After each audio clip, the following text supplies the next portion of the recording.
Pronto, agora gravando para aqueles que não estão conseguindo assistir em horário hábil, certo? Hoje nós vamos iniciar o livro 4 já, tá? Então são 3, 4 capítulos aí, a gente vai finalizar rapidinho. E o livro 4 de vocês traz a parte de histologia animal, ou seja, a parte de tecidos. E a gente vai ver quais são os tecidos, quais são os tipos de tecidos, quais os subtipos desses tecidos, como cada um funciona no organismo, tá? Porque eu tenho que entender, primeiro a gente estudou a parte de composição química das células, tá? Daí depois a gente começou a trabalhar a parte de células e organelas celulares, a gente viu cada uma das organelas com suas funções. Daí a gente começa a ver agora a parte de tecidos, que é um grupo de células semelhantes entre si que desempenham a mesma função. Tá? E aí, entendendo o tecido, a gente lá na frente vai entender também a função desse tecido no órgão. E aí, entendendo a função do tecido no órgão e a função do órgão, a gente também vai entender a função do órgão no sistema. E aí a gente também vai entender o funcionamento. Ou seja, a gente parte do micro, que é a célula, entender o funcionamento da célula, para lá na frente a gente entender o funcionamento dos sistemas e do organismo como um todo, certo? Então, nesse caso aí, a gente começa a fazer essa construção de conhecimento, digamos assim. Então, se você não entende qual que é a função de um ribossomo e qual célula que tem uma grande quantidade de ribossomo, lá na frente, quando a gente estiver falando de órgãos secretores, tá? E que secretam secreções proteicas, digamos assim, você não vai entender o porquê daquela secreção proteica. Então, a gente tem que se ligar um pouquinho nisso aí, ok? Pois não, Malu, diga, meu amor. Liga o microfone. Você vai ficar sem net por quá. Vige. Pega o celular, entra pelo 3G, 4G, 2G, sei lá. Beleza, então depois você vê aí com o professor Cristóvão, vê como é que faz para pegar a gravação, certo? Tô gravando aqui qualquer coisa, depois você pega com... bom dia, Gil. Bom dia, Débora. Bom dia. Enfim, então vamos nós aqui, certo? Começar a parte de histologia.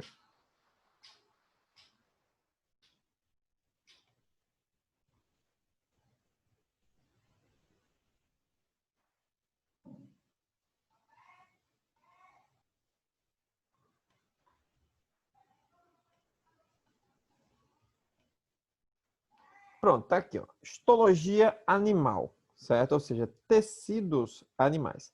Então, a histologia é a área ou o ramo da biologia destinada ao estudo dos tecidos, tá? E aí eu tenho basicamente 4 tecidos no organismo: tecido epitelial, conjuntivo, tecido muscular e tecido nervoso, certo? Então, cada um desses tecidos vai ter uma origem embrionária diferente. Então, lá na embriologia, vocês devem ter visto, tá, a questão do desenvolvimento embrionário e também devem ter visto a formação dos folhetos germinativos ou tecidos embrionários. Os folhetos germinativos são eles a ectoderme, a mesoderme e a endoderme.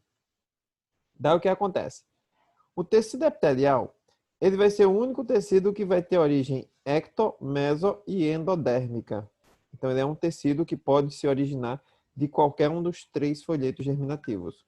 Tecido conjuntivo e muscular são estritamente mesodérmico, tá? E o tecido nervoso, ele é de origem estritamente ectodérmica, certo? Então, o tecido nervoso está aqui embaixo. Ele é um tecido de origem estritamente ectodérmica. Cadê? Deixa eu tirar aqui para sair de cima. Aí, ó, é um tecido de origem ectodérmica. Eu acho que essa parte de folhetos embrionários, né, vocês já devem ter visto aí na parte de embriologia, tá? Que a gente vai se ater mais, vai ser com os tecidos já diferenciados, ou seja, as células funcionais, tá? De modo que a gente vai ver cada um dos tecidos com as suas subdivisões, os seus subtipos, tá? Bem como as funções exercidas por cada um desses subtipos de tecido, iniciando logicamente pelo tecido epitelial, certo? Como características gerais, tá? O tecido epitelial, ele pode ser especializado em revestimento, tá? Ou secreção.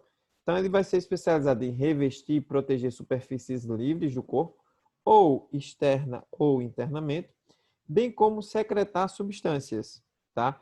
E aí eu vou ter o tecido epitelial de revestimento, o tecido epitelial glandular, certo? Possuem células justapostas. Que são células justapostas? São aquelas células que estão unidinhas, coladinhas umas nas outras, sem espaço nenhum entre elas. E aí, se não existe espaço entre as células, não vai haver também substância intercelular, ou seja, a substância entre as células é pouca ou nenhuma também. O tecido epitelial, ele é avascular, ele não tem vascularização, ele não tem irrigação por capilares sanguíneos. Ele é um tecido que não possui nervos. Aí muita gente diz, professor, mas peraí, a pele não é um órgão sensitivo? Não faz parte dos órgãos do sentido? Sim. Só que a pele não é um tecido, a pele é um órgão, tá? A parte mais superficial da pele, que é formada pela epiderme, aí sim é o tecido epitelial de revestimento. Só que a pele, ela vai ser formada por tecido epitelial, por tecido conjuntivo, por tecido nervoso também, certo? Então, os corpúsculos nervosos, né, corpúsculo de Pacini, de Ruffini, de Meissner, de Krauss, bem como as terminações nervosas livres, elas vão estar sob a pele. A pele é o órgão, lembrem-se, tá? E aí vão exercer essa função de coleta de informações do ambiente por meio do sentido do tato, tá? E ela apoia-se sobre a membrana ou lâmina basal. Só que essa membrana ou lâmina basal, a gente vai ver daqui a pouco. Então, como eu falei anteriormente, o tecido epitelial ele é dividido em dois tipos, o de revestimento e o tecido epitelial glandular. O de revestimento tem os seus subtipos. O glandular também tem os seus subtipos, tá? O tecido epitelial, ele pode ser, e de revestimento especificamente, pode ser classificado quanto ao número de camadas de células, e aí eu posso ter uma coisinha a mais aqui, certo? Eu tenho o simples, eu tenho o estratificado. Simples é quando tem uma única camada de célula. Uma camada de célula, ele é chamado de simples. Estratificado é quando tem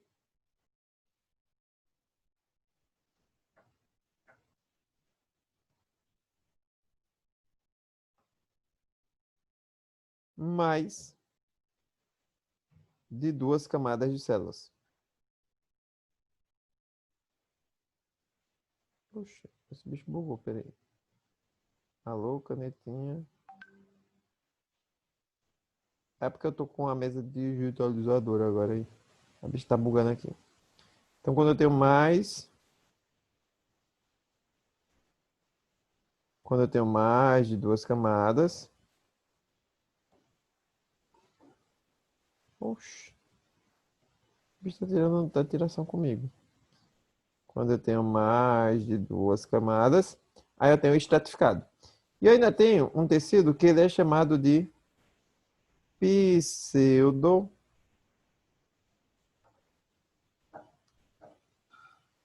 estratificado.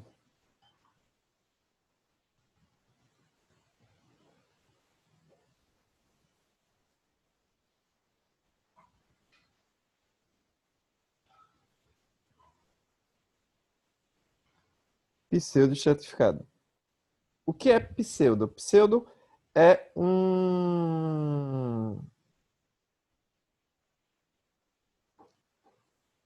seria um termo que traduzido, tá, significa falso, tá?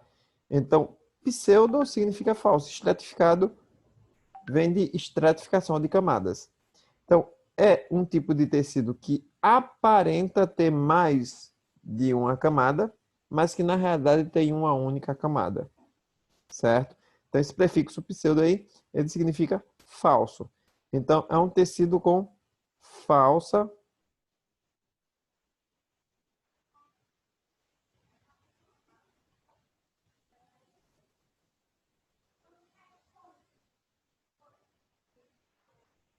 falsa estratificação.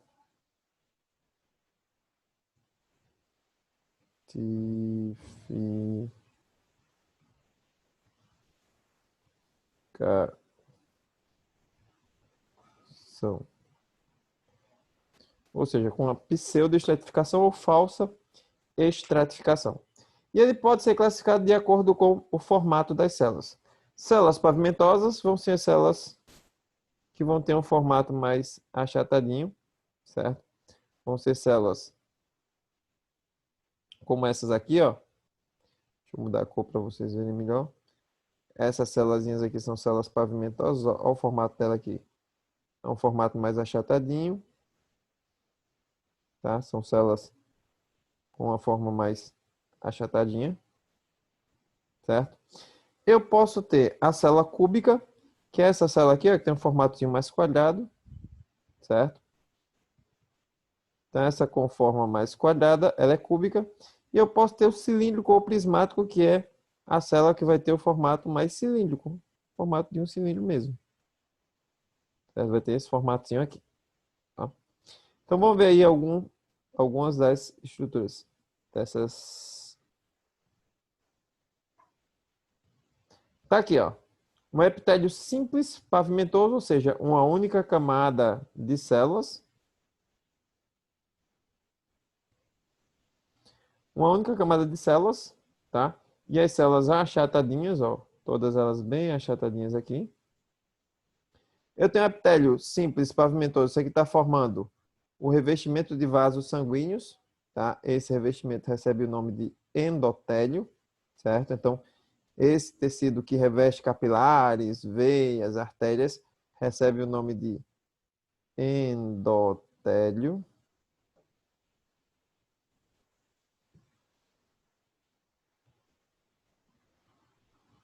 Endotélio, certo? Aqui eu tenho um epitélio simples cúbico, ó, o formato da célula já é mais quadradinho, certo?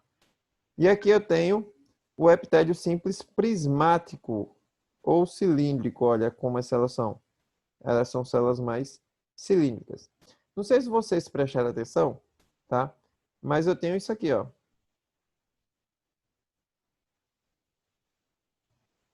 Em todas as minhas estruturas, eu tenho aqui isso aqui que é chamado de lâmina basal. O que é essa lâmina basal? Essa lâmina basal aqui é onde o tecido epitelial se apoia e é a área de transição entre o tecido epitelial e o tecido conjuntivo. Então, aqui embaixo do tecido epitelial, toda essa parte aqui é formada por tecido conjuntivo. Pode ver que, inclusive, tem capilares sanguíneos. Aí, o que vai acontecer? Por meio dos capilares sanguíneos, vai chegar na lâmina basal nutrientes e oxigênio que vai ser passado para as células. Tá?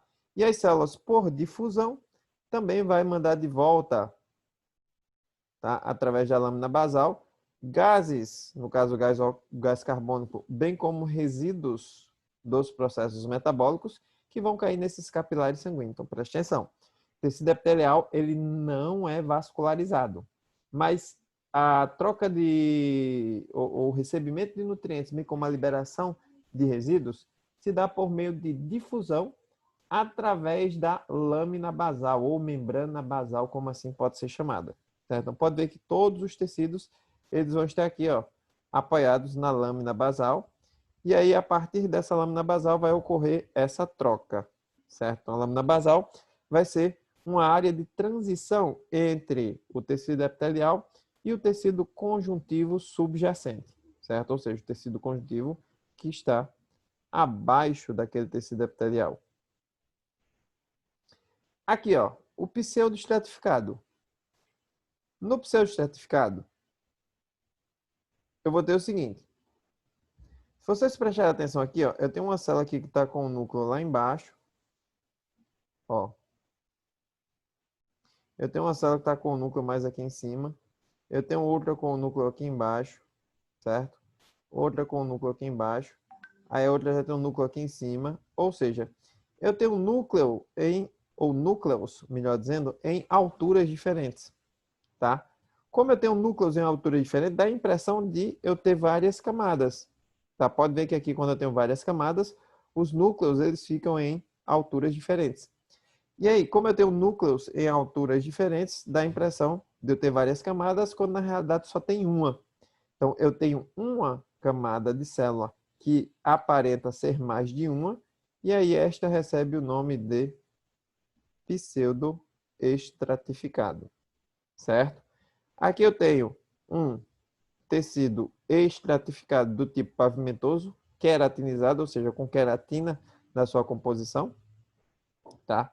Aqui eu tenho o epitélio estratificado pavimentoso, então as células achatadinhas. Aqui, ó, mais abaixo eu tenho células cúbicas, certo?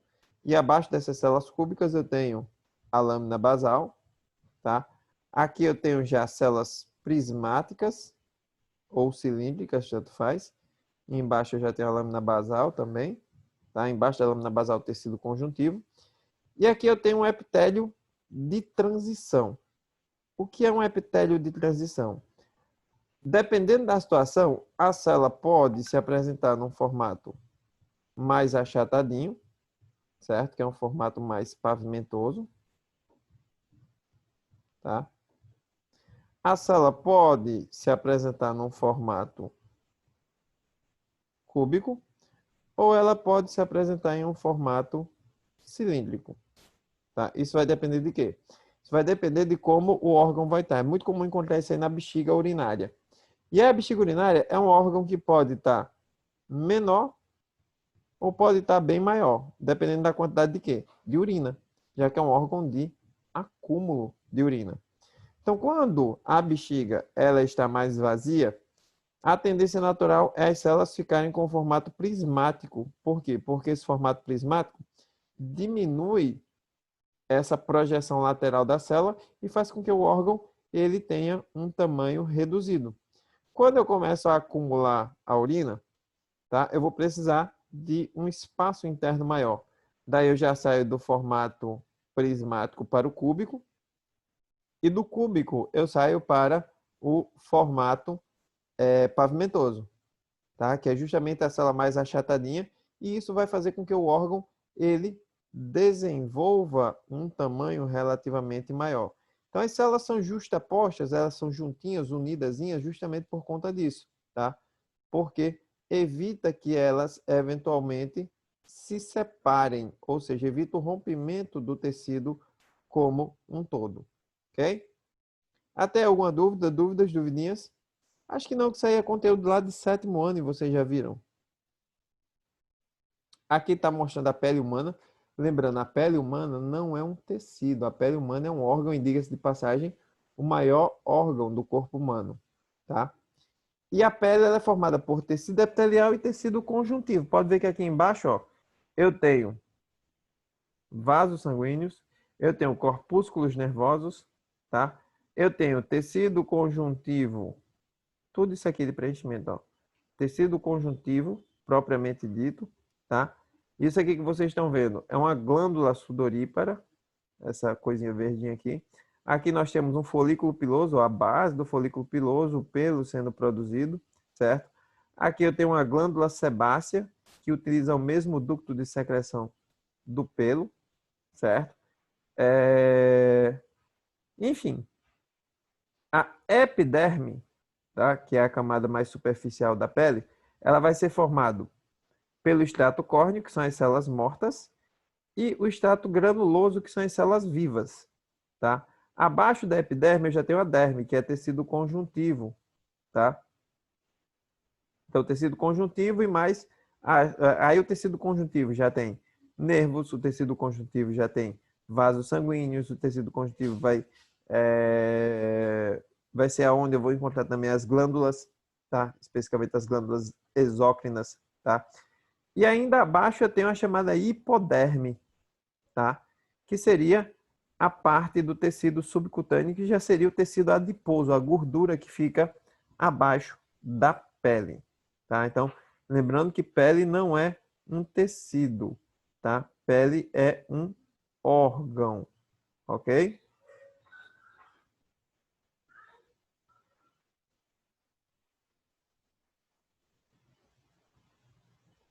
O epitélio glandular, certo? Até então a gente viu o epitélio de revestimento. O epitélio de revestimento serve para revestir, proteger, tá? Envolver qualquer coisa. Então, a gente tem esses epitélios. Sim. Outra. Deixa eu voltar aqui. Não, deixa eu abrir uma.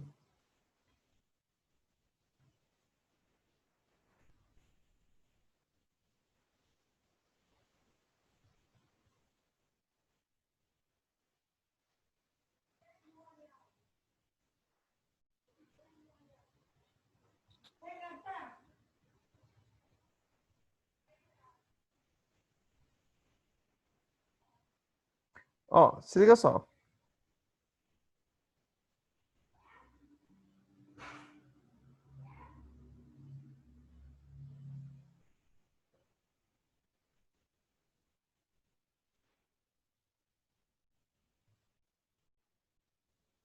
As células do tecido epitelial são células justapostas, ou seja, eu tenho uma célulazinha aqui, certo? E eu tenho outra célulazinha aqui junto dela. E tenho outra célulazinha aqui junto dela, ou seja, são células que vão estar bem unidinhas, com pouca ou nenhuma substância intercelular. Aí eu posso ter células no formato cúbico, eu posso ter no formato cilíndrico, e eu posso ter no formato prismático, tá? Que são células mais achatadinhas. É onde está. Falei da bexiga urinária. Quando a bexiga urinária ela está vazia, o seu volume é menor. As células vão ficar cúbicas. Por quê? Ou melhor, vão ficar prismáticas. Por quê? Porque as células prismáticas, tá? Elas vão ocupar menos espaço no que diz respeito à sua projeção lateral. Isso aqui é um epitélio de transição, tá? Aí, começa os rins aqui a filtrar e a mandar urina para a bexiga urinária. A bexiga urinária gradativamente vai enchendo de urina. E ela começa a se dilatar. Quando ela começa a se dilatar, ela precisa ficar maior. Para ela ficar maior, a célula começa a ficar com um formato mais cúbico. Ou seja, eu vou ter isso aqui, ó.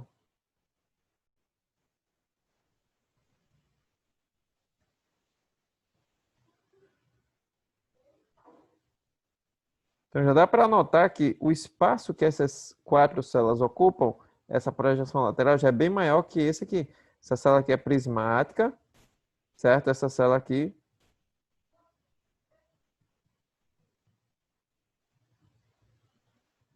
E essa célula aqui, ela já tem um formato cúbico. Aí o que vai acontecer? Os rins continuam filtrando, a bexiga enche mais ainda, precisa se dilatar mais ainda. Aí as células começam a adquirir o formato pavimentoso,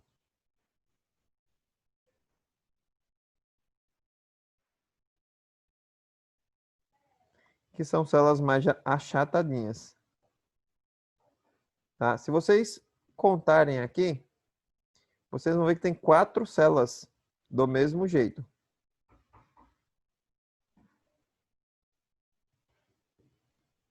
Tá? Sendo que no formato prismático eles ocupam um espaço lateral menor. No formato cúbico, um espaço lateral. Ó, prismático, um espaço lateral menor.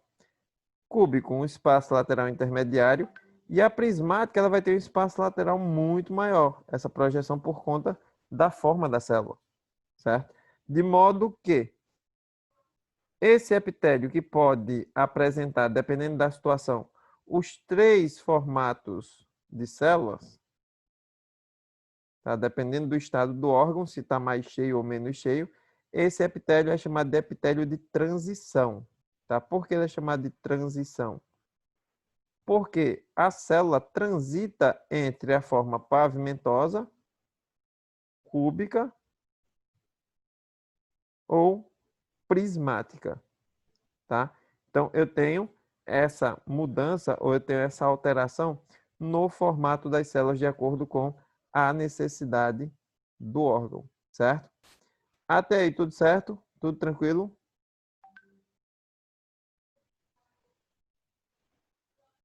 Tudo tranquilo, professor.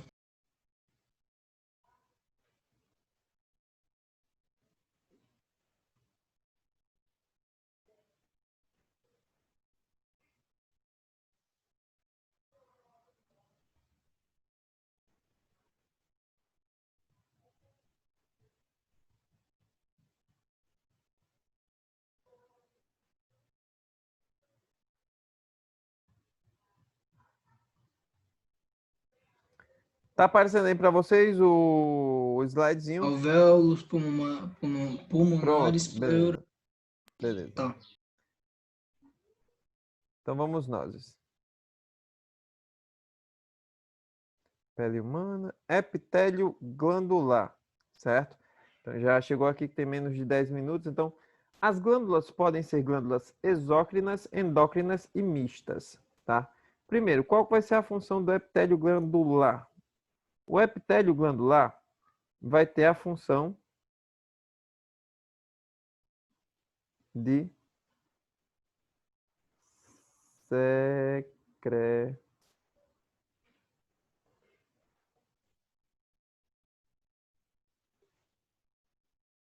secreção. Ela vai ter a função secretora, certo? Então, o que vai acontecer? Basicamente, onde eu tiver epitélio glandular, eu tenho as glândulas, e as glândulas vão secretar alguma coisa. Só que essas secreções, elas podem ser secreções exócrinas, podem ser secreções endócrinas, ou podem ser secreções mistas ou anfícrinas. O que é isso, professor? Basicamente, as glândulas vão produzir alguma coisa que vai ser liberada e que vai ser ainda utilizada pelo organismo, tá? Glândulas exócrinas, seu produto de secreção vai para fora do corpo ou vai cair dentro de cavidades corpóreas, nunca na corrente circulatória, tá? Então, as glândulas exócrinas, exo, é um prefixo para fora, tá? Então, glândulas exócrinas são aquelas que lançam suas secreções fora do corpo ou para dentro de alguma cavidade. Por exemplo, glândulas salivares. Saliva é liberada dentro de uma cavidade, que é a cavidade bucal. Mas eu tenho, por exemplo, as glândulas sudoríparas. O suor, ele é liberado diretamente fora do corpo, tá? Então, eu tenho as glândulas gástricas, que liberam ácido clorídrico. São aquelas que estão secretando as substâncias no interior, o ácido clorídrico no interior do estômago, tá? Então, é a secreção exócrina, porque o estômago é uma cavidade. Quando a secreção ela é lançada diretamente na corrente sanguínea, a glândula passa a ser chamada de glândula endócrina. Endo vem de dentro, tá?